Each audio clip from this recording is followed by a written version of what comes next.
Why Nietzsche says you must reject all leaders and lead yourself. Have you ever looked around at the world, your job, your school, your government, your social groups, and felt like something wasn't quite real? Like everyone is following a script, but no one really knows who wrote it. You're told who to admire, who to obey, who to trust. You're told what's good, what's evil, what's desirable. And if you dare to ask too many questions, you're labeled difficult, rebellious, even dangerous. But what if that discomfort you feel isn't a flaw?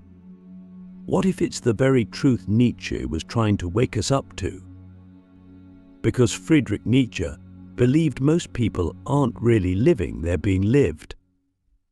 They're sleepwalking through life, governed by systems, ideologies, and leaders who tell them how to think, what to believe, and who to be. And the most dangerous part, most of us don't even realize it. We mistake obedience for virtue. We mistake comfort for truth. We mistake following for strength. Nietzsche's message is radical, and it's uncomfortable. He doesn't just challenge the leaders, he challenges us. He says, you must reject all leaders, and you must become one of yourself. But let that sink in. What does it mean to lead yourself? It's not about being arrogant, loud, or defiant for the sake of it. It's about becoming the kind of person who no longer needs to be told how to live. It's about becoming so deeply aligned with your own values, your own instincts, your own inner compass, that no ideology, no institution, no influencer can hijack your mind. But to get there, Nietzsche says we have to go through the fire. We have to burn off the lies we've inherited. We have to destroy the idols we've built, whether they're political, religious, social, or even internal. Because leadership, in Nietzsche's world, isn't about power over others. It's about power over yourself, and this isn't easy. In fact, Nietzsche says most people will never do it. Why? Because it's terrifying. It's easier to follow a leader than to become one. It's easier to adopt a belief system than to carve out your own. It's easier to kneel than to stand alone in a world that punishes difference. But here's the paradox. When you reject external authority, you don't become lost, you become free. And only in that freedom can you actually begin to live. Nietzsche called this kind of person the Übermensch, the overman, or Superman, not in the comic book sense, but in the existential sense. The Übermensch is not a tyrant. He's not someone who dominates others. He's someone who has transcended the need to be told what to do. He's someone who has created his own values, his own path, his own meaning. And that's the real revolution. Not out there in politics or war, but in here, in the soul, where conformity dies and individuality is born. But ask yourself, are you ready for that kind of responsibility?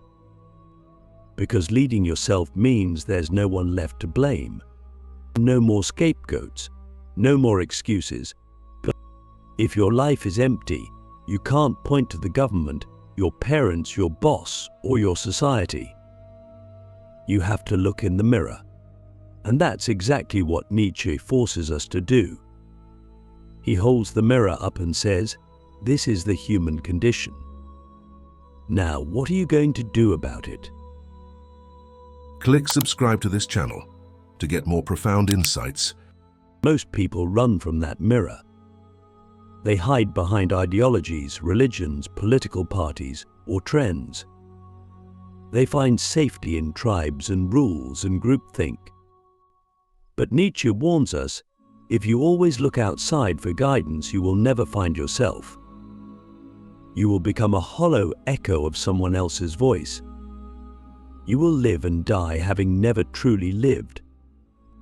Think about how much energy we spend trying to fit in, trying to be liked, be accepted, be validated. Nietzsche would say this is spiritual suicide. Because in chasing acceptance, we often kill our authenticity. And what's left is a shell, a socially approved mannequin that smiles on cue and stays in line. This is the tragedy of modern life. Not that we suffer, but that we suffer meaninglessly while pretending to be someone we're not. So here's a deep question. What beliefs do you hold that you've never questioned? Who are the people you follow without even realizing it? Nietzsche isn't saying we should live in chaos. He's saying we should live in truth. But truth is harder than obedience. Truth requires solitude, reflection, and above all, courage. The courage to walk alone when necessary. The courage to say no when everyone else says yes. The courage to build a life that doesn't just look good from the outside, but feels real on the inside. And that kind of life isn't handed to you. It's forged in doubt, in struggle, and in relentless self-honesty. You can't lead yourself until you know yourself. And you can't know yourself until you've stripped away everything that isn't you. That's the journey Nietzsche is inviting us to take. Not to follow him, not to idolize him, but to use his words as a challenge, a dare, a call to arms for your own soul. How society trains you to obey, and why Nietzsche says you must escape it from the moment we're born. We're being shaped, not just by nature, but by culture, by an invisible system of norms, rules, and roles that dictate how we should live, think, feel, and even dream. We are told what success looks like, who we should aspire to become, what's good, what's evil, and most dangerously, what's normal. And this conditioning is so deep, so subtle, that most of us never notice it. We grow up believing that the way things are is the way things must be. We don't realize that we've been taught to obey long before we've ever learned to think. Nietzsche saw this with piercing clarity. He looked at society and saw not a collection of free individuals, but a herd, a mass of people who had surrendered their will, their creativity, their individuality in exchange for safety and approval. He called it slave morality, a mindset born not from strength, but from fear. Slave morality is when values are dictated from above, and individuals are expected to conform rather than create. It's when goodness is defined by obedience, humility, and passivity rather than by strength, passion, and authenticity. But how does this happen? How does society train us to obey? It starts early. We are rewarded for behaving, for staying quiet, for following the rules. We are punished for questioning, for speaking out, for coloring outside the lines. Schools don't teach us to think, they teach us to memorize. Workplaces don't encourage autonomy, they demand compliance.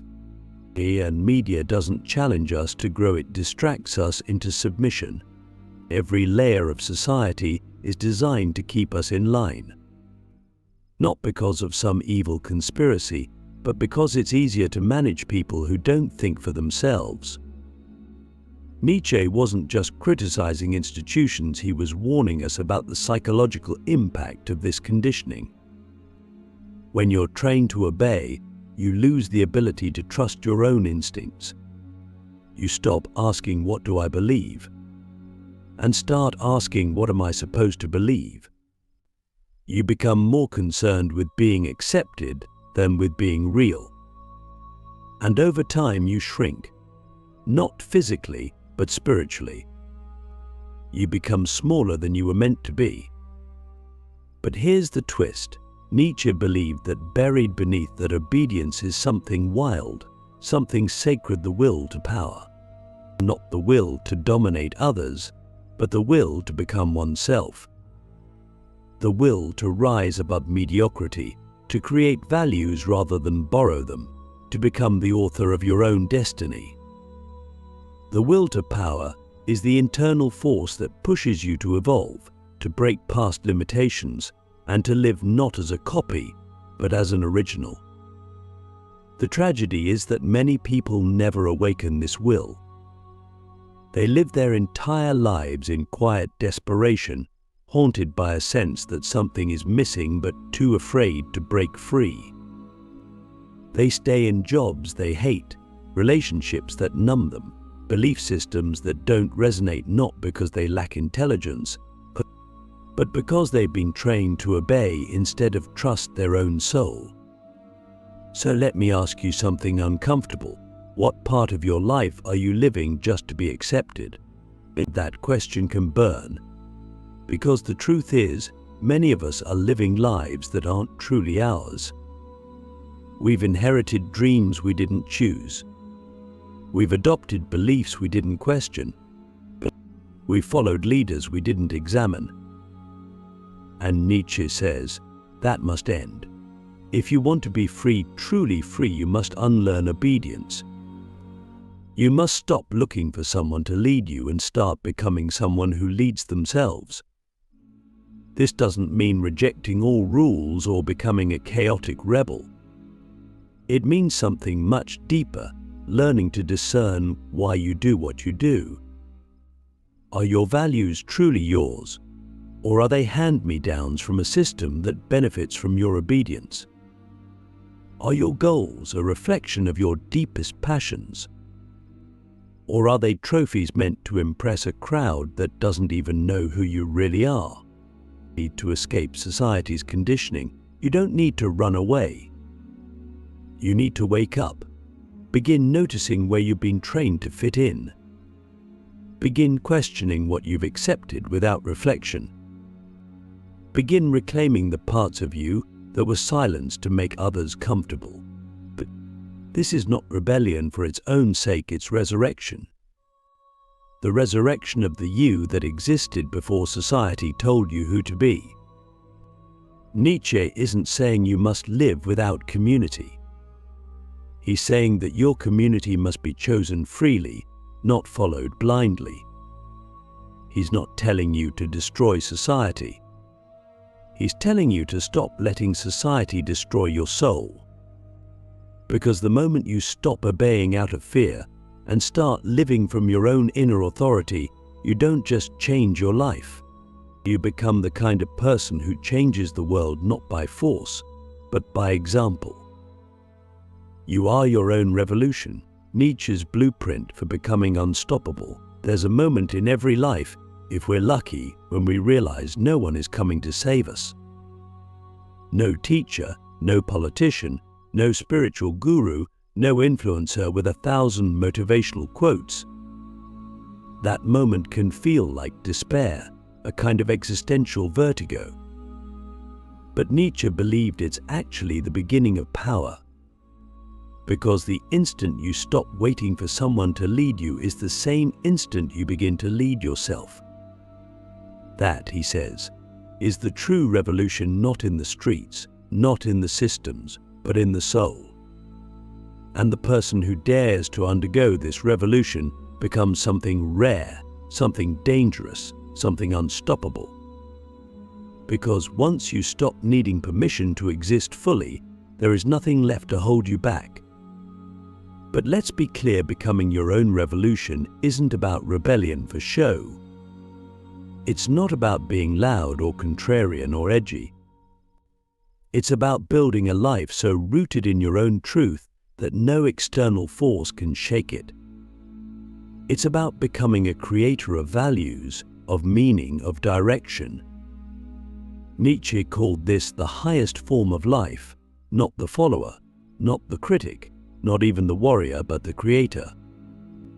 The one who looks at the chaos of existence and says, I will shape this into something beautiful, something fierce, something mine. But how do we do that? How do we become creators in a world that trains us to consume, to imitate, to conform? Nietzsche gives us a blueprint, but it's not a checklist, it's a transformation. It begins with destruction. You must deconstruct everything you've been told about who you are, what you're worth, and what you should want. You must question every belief that was handed to you without your consent. And this is painful, because it means letting go of the comfort of certainty. It means losing the identity that's been keeping you safe but small. Nietzsche calls this the death of the old self.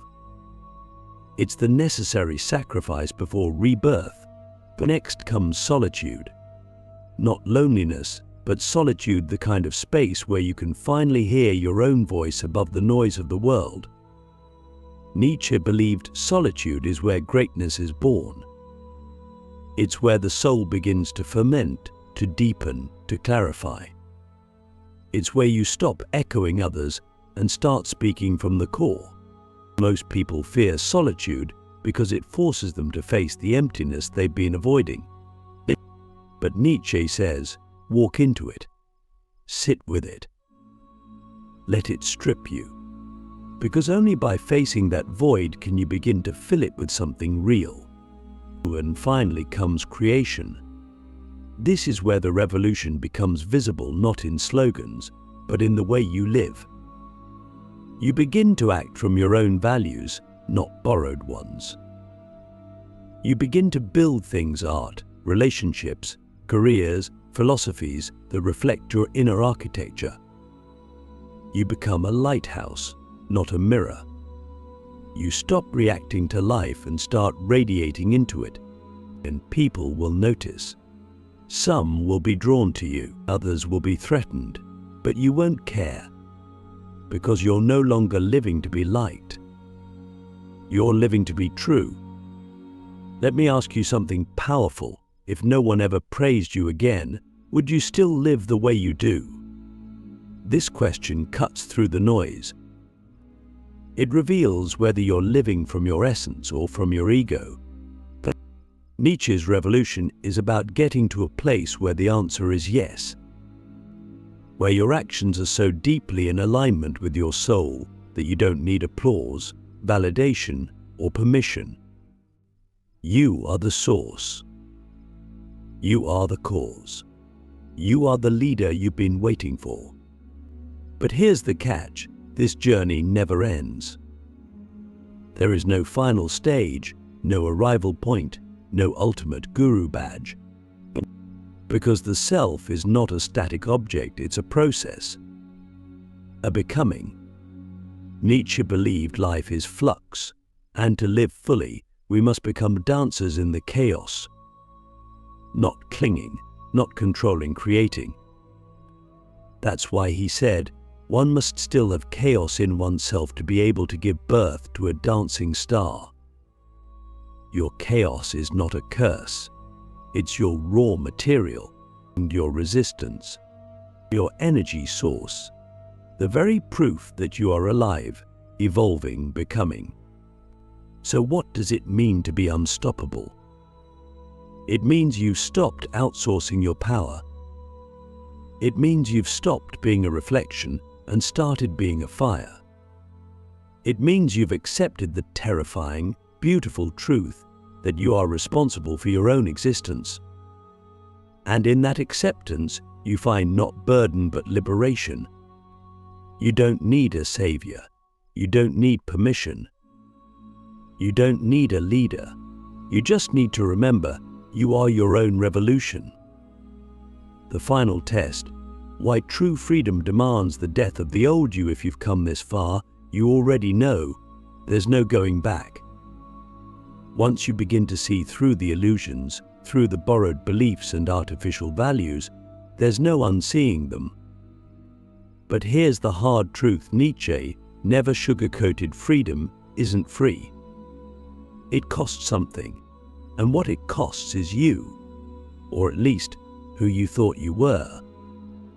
Because the version of you that was built to please, to obey, to follow, that version cannot survive in a life of true self-leadership. It has to die. And that's the final test. This is where most people turn back. They want the power, the clarity, the fire, but they don't want to lose the comfort of the old self. The ego hates change. It would rather live in a golden cage than risk the unknown. Nietzsche knew that the greatest chains are the invisible ones, the ones we wear with pride. Our identities, our reputations, our need to be understood. But if you want to be free, truly free, you must be willing to let it all burn. The opinions, the expectations, the roles you've performed so well for so long. Because the new you can only emerge from the ashes of the old. But here's the paradox. When you let go of who you're not, you don't lose yourself, you find yourself. You stop living a life of reaction and begin living a life of intention. You no longer ask, what should I do? But what must I create? You no longer conform to meaning, you generate it. And that's where Nietzsche's philosophy comes full circle. The rejection of all leaders isn't about isolation. It's about liberation. It's about reclaiming the authorship of your life. Now, Nietzsche doesn't hand you a map. He doesn't give you rules or 10 steps to freedom. That's not his way. His gift is the mirror. He shows you where you've been asleep. He challenges you to wake up. He dares you to burn everything false and become the fire itself. So ask yourself one final, terrifying question: what part of you still refuses to die? That's the last wall, the last mask, and the last illusion. And when that part finally crumbles, when you stop clinging to who you were told to be, you'll discover something astonishing. You never needed a leader. You only needed the courage to lead yourself. And now you do, because the revolution isn't coming, it's already here. And it's you.